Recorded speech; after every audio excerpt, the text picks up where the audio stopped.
what is the capabilities you have, and then chart, and then filter out the best out of it, and see where you stand in current state of market, and then approach it with certain plan. That's how I listen to it. Am I right? That is absolutely correct.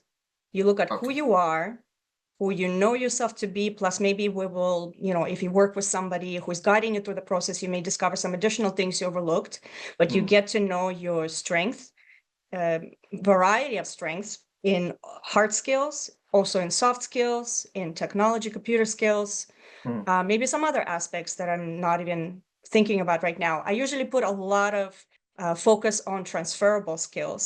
And those are the skills that you can pick up in different parts of your life. They could come from parenthood. They can come from being in sports. They can come from the involvement with the military. Maybe leadership, you're running a club. Maybe you are cooking up a storm at home and actually catering some cultural event.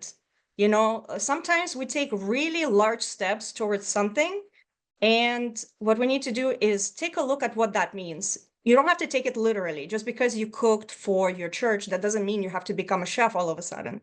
But you showed that you can be responsible. You made a promise and you stuck with it. You accurately understood the task. You prepared, so there was logistic, there was planning. There were different aspects to that. Those skills are very transferable. That's a project management skill set right there, maybe minus some specific software that you will have to pick up along the way. So what I'm trying to say by that is you get to be very creative in trying to find all the sources, paid things you've done, unpaid things you've done. Anytime people relied on you, anytime you made a promise and then you carried through and delivered on that promise, anytime people relied on you for something, and you put all of that together and you start to look at, with this level of responsibility, where can I apply myself?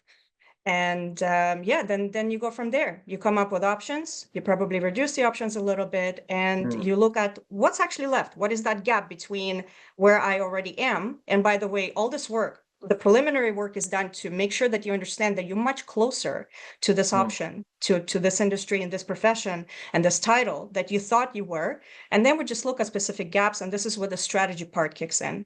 The strategy is just plan. It's a sequential plan with probably pretty realistic timelines. Do you have to take a course to close this gap?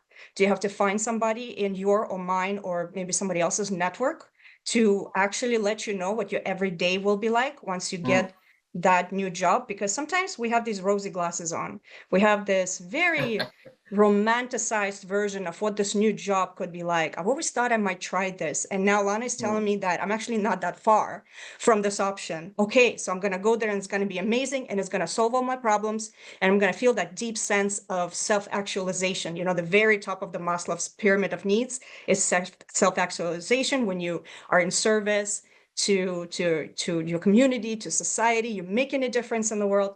And then what I tried to do is, not to throw a wrench in the bicycle, not to rain on the parade, but I tried to bring people down a notch and say, don't get carried away. You haven't gotten there yet. First of all, we're Mm. still just writing the strategy. It's a viable option the way I see it. I'm not in your head. So I am not a subject to your hesitations, but I'm also not a subject to your romanticizing the situation. So let me find you somebody to talk to. Let's talk to somebody. It could be a senior person, it could be a manager, it could even be an intermediate, it doesn't have to be a junior, but there's a wide range of people you may speak with, as long as they're good at communicating Mm. and very realistically can tell you what an everyday in that new job would be like. Because is this actually good for you? Is this Got good it. for your mental health to leave a set of problems behind and enter a brand new set of problems that are arguably worse? So Mm. that's kind of how it happens. At first we enter the realm of possibility, narrow down the options, and then make it as realistic as possible so that you are as informed as you can be when you're making that decision. Because this is the biggest pet peeve that I have in life, is anytime you make a decision and then later you have regrets, while you could have taken maybe 1 or 2 extra steps to really think this through, get that information you're missing, talk to somebody, and have them bring you down to earth and say, realistically, this is what you're choosing. Just if you go in it, fantastic, go in it, but go with full knowledge, or at Correct. least as much as you can find to make that informed decision.